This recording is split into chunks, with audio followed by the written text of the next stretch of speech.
Capítulo 11. Por que você está chorando? Beni, a blasfêmia contra o Pai pode ser perdoada? Um cristão novo me perguntou recentemente. Pode, respondi. E a blasfêmia contra o Filho? Essa também pode ser perdoada, falei.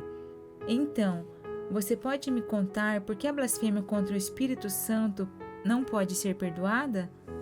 O assunto é problemático para muitas pessoas, mas o Espírito me liberou do medo de cometer o pecado imperdoável. Ele esclareceu minha compreensão com tamanha revelação que não me preocupei mais com o assunto.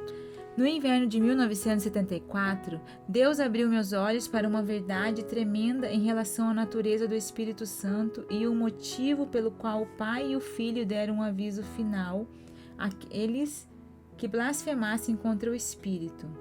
Estava orando quando, repentinamente, soube que o Espírito de Deus estava em meu quarto e senti que ele estava chorando. Sei que soa estranho e devo confessar que não entendi completamente, mas lembro-me de que estava de joelho quando senti sua presença e senti que estava chorando bem baixinho. Você pode dizer, bem, como você sabia que era o Espírito? Para mim, questionar a realidade daquele momento seria questionar minha salvação, de tão real que a experiência era. Não consigo explicá-la ou compreendê-la, mas sei que aconteceu. A experiência era tão real que literalmente virei meu rosto para a esquerda e disse: Espírito do Senhor, por que está chorando? Não houve resposta, e naquele momento as lágrimas começaram a escorrer pelo meu rosto. Com os meus olhos molhados, perguntei novamente: Espírito do Senhor, por que está chorando? De repente, todo o meu ser começou a chorar. Já não era apenas lágrimas. A realidade do que senti foi tão grande que comecei a gemer. O sentimento vinha do fundo. Era como se eu estivesse muito machucado, como uma pessoa que tivesse acabado de perder um filho ou uma filha. O pranto profundo não parava, fiquei chorando toda a noite e não conseguia dormir. E continuou, não por horas, mas por dias. Não foi planejado e, para dizer a verdade, não conseguia entender por que as lágrimas eram tão incontroláveis. No total, a experiência durou mais de 3 semanas. O fardo se tornou cada vez mais pesado. Senti como se alguém tivesse pegado uma carga de 1000 quilos, amarrado nas minhas costas, apertado bem, fechado com um cadeado e me deixado lutando sozinho. De fato, foi como se eu estivesse sobrecarregado com um fardo pesadíssimo e opressivo de tristeza. Essa é a única forma de descrever um fardo de tristeza. Sentia-me como o salmista quando escreveu: Estou exausto de tanto gemer, de tanto chorar, inundo de noite a minha cama, de lágrimas encharco o meu leito. Salmos 6:6. Lá estava eu, sofrendo e sem saber o porquê, arrastando-me e procurando uma razão. Olhava para cima e dizia: Senhor, por quê? Orei para ser liberado desse peso inexplicável sobre meus ombros. Naquele momento, Deus Todo-Poderoso transformou aquele peso de tristeza em um fardo pelas almas perdidas que nunca tinha sentido antes. O que começou com minha pergunta ao Espírito Santo: por que você está chorando? Terminou com um fardo pelos perdidos que mudou a minha vida e nunca me abandonou, em nenhum momento, até o dia de hoje. Saí dessa experiência, apesar de ainda não compreendê-la totalmente, convencido de que o Espírito Santo se entristece pelo mundo. Estou totalmente persuadido que com lágrimas ele procura servos para espalhar o amor de Deus. Acredito que o Espírito do coração do Pai está entristecido com as necessidades da humanidade. Talvez naquelas semanas ele tenha me permitido sentir apenas um vislumbre da sua agonia pelos perdidos. Não tive dúvidas sobre qual seria o futuro de Beni Hinn. Sabia que devia pregar a mensagem do Pai, do Filho e do Espírito Santo. E não parei de fazer isso desde então. O Espírito é tão especial que quando ele encontra uma pessoa que pode usar, permite que ela sinta a batida do seu coração. Quando você estiver sentindo a dor que o Espírito Santo sente, isso fica marcado em sua consciência e nunca irá deixá-lo. Você não apenas vê as necessidades da humanidade, você sente essas necessidades desesperadas como nunca antes. Mas acredito que havia outra razão para Deus me permitir suportar essa lição.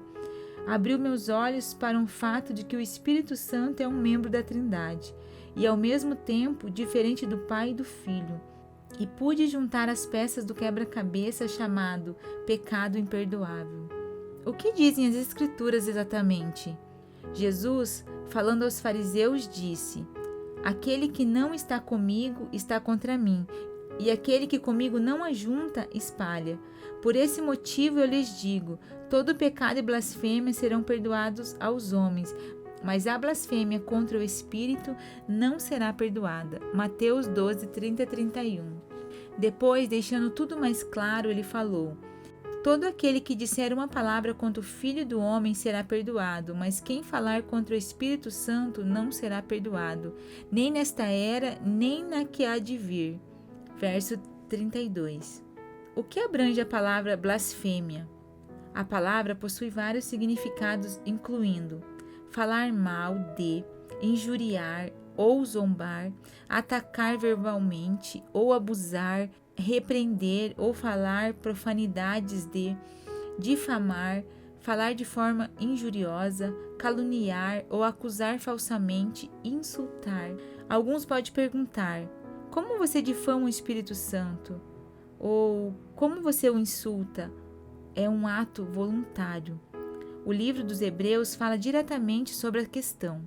Se continuarmos a deliberadamente depois que recebemos o conhecimento da verdade, já não resta sacrifício pelos pecados, mas tão somente uma terrível expectativa de juízo de fogo intenso que consumirá os inimigos de Deus. Quem rejeita a lei de Moisés morria sem misericórdia pelo depoimento de 2 ou 3 testemunhas. Quão mais severo castigo, julgam vocês, merece aquele que pisou aos pés o Filho de Deus, profanou o sangue da aliança pelo qual ele foi santificado e insultou o Espírito da graça? Hebreus 10, 26, 29. As palavras são seguidas por este lembrete austero: pois conhecemos aquele que disse: a mim pertence a vingança, eu retribuirei, e outra vez o Senhor julgará o seu povo. Terrível coisa é cair nas mãos do Deus vivo. Verso 30 e 31. Por que não há perdão para a blasfêmia contra o Espírito Santo? Pelas páginas deste livro, compartilhei com você, a partir das Escrituras, que havia algo único, uma diferença no Espírito Santo. Ele não é maior nem menor do que o Pai ou o Filho, mas precisamos conhecer suas características.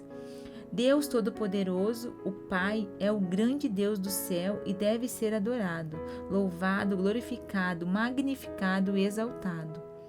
Jesus, seu Filho, é o Senhor da glória, a quem até os anjos devem temer. Sinto também que o Espírito Santo tem a capacidade de sentir emoções humanas, até dor, tristeza e angústia, com uma intensidade que apenas Ele conhece. Você diz: quer dizer que o Espírito pode sentir tristeza de uma forma diferente da que sentem o Pai e o Filho? As Escrituras não dizem: não entristeça o Pai ou o Filho. É sempre: não entristeçam o Espírito. Por quê? Acredito que é porque ele é tocado de uma forma profunda que de alguma maneira diferente das que os outros membros da divindade experimentam. O próprio fato de Jesus dizer que uma palavra contra o Filho do Homem será perdoada, mas uma palavra contra o Espírito Santo não será perdoada, indica que o Espírito Santo pode ser ferido. Por que o Pai diria: vocês entristeceram meu Espírito? Em outras palavras, o Espírito de Deus foi afligido ou atormentado. E as Escrituras registram que, por isso, ele se tornou inimigo deles e lutou pessoalmente contra eles. Isaías 63, 10. Por que o Espírito Santo parece estar tão protegido? Talvez seja porque Deus Pai sabe quão terno é o Espírito. É quase como se Deus Pai estivesse dizendo: se tocar nele, nunca vou perdoá-lo. Porque o Espírito Santo é tão defendido por Cristo que Jesus diria: Meu sangue consegue lavar todo o pecado menos esse? Ele até disse: mas quem blasfemar contra o Espírito Santo nunca terá perdão. É culpado de pecado eterno. Marcos 3:29. Por quê? Novamente, é porque o Espírito Santo é diferente e seu coração pode facilmente ser tocado pela dor. Mas posso dar uma palavra de conforto? Antes de Jesus ter falado em blasfêmia, ele fez uma importante declaração que você deveria ler mais uma vez. Ele falou: aquele que não está comigo está contra mim, e aquele que comigo não ajunta espalha. Mateus 12:30. Se estiver trabalhando para Cristo, não cai na categoria de sua advertência. Quando o Senhor falou sobre a questão da blasfêmia, deixou absolutamente claro que estava exortando as pessoas que não estavam trabalhando com Ele. Pergunte-se: estou com Ele? Se a resposta for sim, então se pergunte: eu junto almas para Ele? Se a resposta ainda for sim, você pode dizer: então nunca vou blasfemar contra o Espírito. Uma vez, uma adolescente me procurou convencida de que tinha blasfemado contra o Espírito Santo. Está preocupada? Lhe perguntei.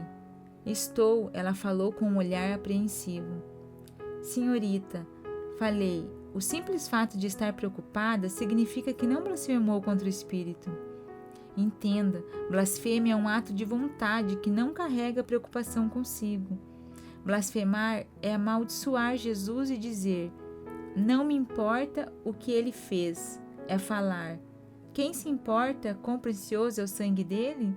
Blasfêmia é insultar o que Deus fez e fazer isso conscientemente. Você diz: Beni, como posso saber se nunca vou cometer esse pecado? Você não cometerá esse pecado enquanto nunca desejar cometê-lo. Olhe atentamente para o que Cristo disse. Ele falou que qualquer um que fala contra o Espírito não será perdoado. Aquela palavra é vital para a mensagem de Cristo. Falar indica um ato deliberado. É mais do que um pensamento perdido. Todo o seu corpo acaba envolvido no ato de pronunciar essa palavra. Se o Espírito é blasfemado, ele é insultado por aqueles que tomaram uma decisão de blasfemar. É um ato de vontade, uma escolha que você deve exercer. Onde entra Satanás em tudo isso? Por lidar com muitas pessoas como um ministro, sei como o demônio se aproxima e tenta encher suas mentes com pensamentos ruins sobre o Espírito Santo. Você esperaria menos dele? Talvez já tenha acontecido com você. Você já teve algum pensamento impróprio que desejava nunca ter tido entrando em sua mente? Quem lançou esse pensamento maligno na sua direção? É claro que foi Satanás. Mas você falou isso em voz alta? Não. O motivo de se manter em silêncio foi que não era seu pensamento. É a pessoa que fala contra o Espírito Santo que tomou a decisão de blasfemar. É aquele que diz: vou blasfemar e não me importa o que Deus pensa. Saul blasfemou contra o Espírito Santo quando rejeitou a palavra de Deus. Demas, um dos companheiros de Paulo, blasfemou quando abandonou o Evangelho e retornou à luxúria da carne. Paulo escreveu: Demas, amando este mundo, abandonou-me e foi para Tessalônica. 2 Timóteo 4:10. Você diz: está nos dizendo que não podemos blasfemar. E Saul e Demas? A questão que estou levantando é que não dá para blasfemar quando tiver tomado a decisão de viver para Jesus e continuar com ela. A estrada para a eternidade está cheia de pessoas que começaram com Cristo e terminaram com Satanás. Há aqueles que andam por um corredor e apertam a mão do pregador, como algum tipo de apólice de seguro para uma mansão no céu. Mas seus corações não seguem suas ações. Logo você descobre aquelas mesmas pessoas se apaixonando pela luxúria, pelo dinheiro ou pelo brilho do mundo e dizem: Deus, indo embora. Você pode se perguntar: como sei que o Espírito Santo ainda está comigo? E como vou saber quando e se ele partiu? É uma artimanha de Satanás atacá-lo e encher sua mente com as palavras: o Espírito Santo o abandonou, ele foi embora para sempre, nunca mais o terá de volta. Mas não aceite isso. Eis como você pode saber que o Espírito ainda está com você. Isso foi de grande ajuda para mim e acredito que também será para você. Primeiro, as Escrituras nos dizem que o Espírito Santo permanece com cada cristão como conselheiro e fonte de paz. Segundo, você tem consciência da presença de Jesus na sua vida? Então, o Espírito Santo não foi embora. Você ainda ouve o Espírito de Deus dizer: ore. Ele não foi embora. Você às vezes sente culpa por não ler a palavra? Ele não foi embora. Na verdade, ele o está convencendo. Conheceu alguém e sentiu a necessidade de falar sobre Jesus para essa pessoa? Ele ainda está ali. Jesus não estava sendo contraditório quando disse que o Espírito estará para sempre com você. Estava falando do fato de que o papel do Espírito é permanente, até eterno. Veja, se você blasfemar contra ele, o Espírito irá embora, mas se o entristecer, ele não o abandonará. Vai ficar, mesmo quando você o ferir. Acredito que os cristãos deixam o Espírito triste todo dia. Eu, com certeza, sou culpado disso. Ferir o Espírito Santo é o pecado da igreja. É por isso que Paulo disse à igreja: não entristeçai o Espírito. Ele não estava dirigindo essas palavras aos incrédulos. Você pode perguntar: como nós o entristecemos? Você faz isso quando não perdoa. Você o entristece quando diz algo feio ou errado.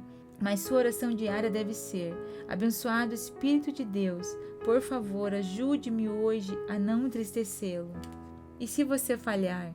Ele está mais do que ansioso por ouvi-lo dizer: por favor, perdoe-me, e vai perdoá-lo e purificá-lo 70 vezes 7. O Espírito Santo é tão gentil que mesmo a ferida mais leve lhe causaria dor.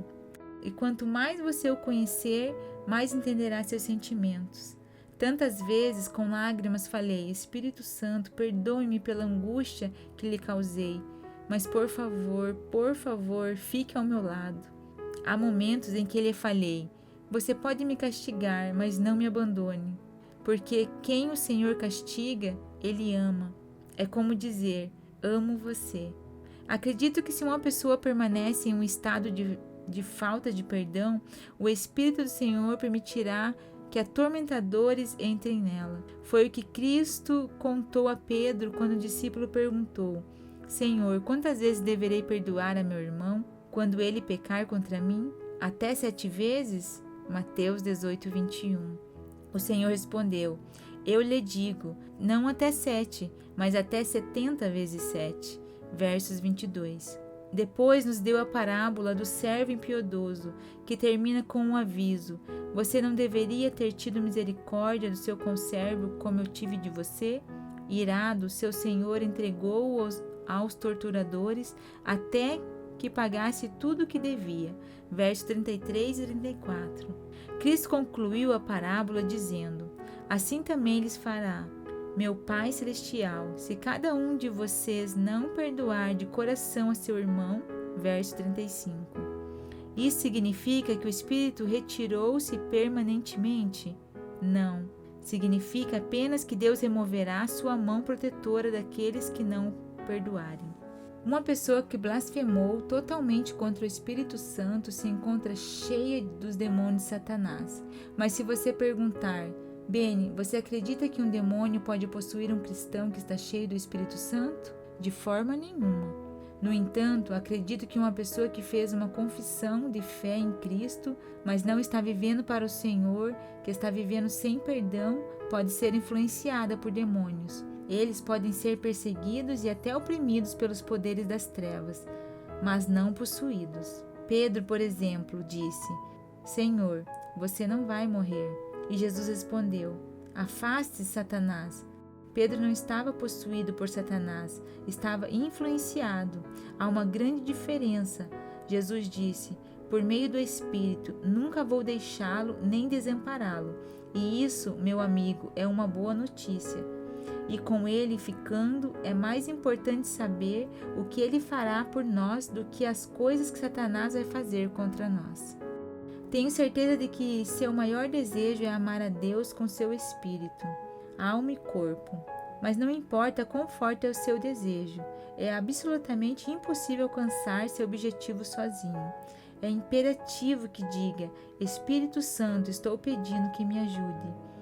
Paulo escreveu à igreja de Roma: e a esperança não nos decepciona, porque Deus derramou seu amor em nosso coração por meio do Espírito Santo que ele nos concedeu. Romanos 5:5. Certamente queremos amar a Cristo, mas é impossível a menos que o Espírito nos dê um amor sobrenatural.